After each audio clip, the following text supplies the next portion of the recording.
valuable, since seeing an ad from a familiar site that they have visited before has shown to increase the chance of purchase by up to 70%.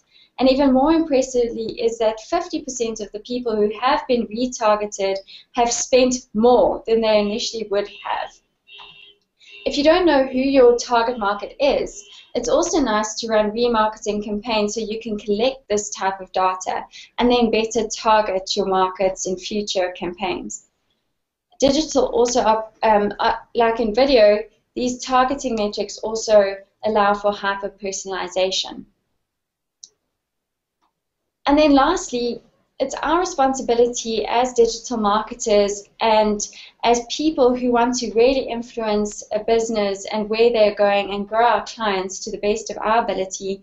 We need to be able to preempt trends and the possibility of things, of what things are going to influence on seasonal trends, so that we can try and steady the fluctuations in the curve as much as possible. Airbnb and Uber have been really good examples of how they've completely disturbed an industry like the travel industry. And there'll be many, many more Ubers and Airbnbs in the future. If we just look at the technology changes that have happened recently with Google Glass or HoloLens by Microsoft, or the translation mechanisms, self-drive car or gear, and how people are so attached to their smart devices, all these will have a significant impact on seasonality within industries in the future, and it's our job to try and preempt these. So I want to just close with a video on how this is impacting customers and behavior at the moment.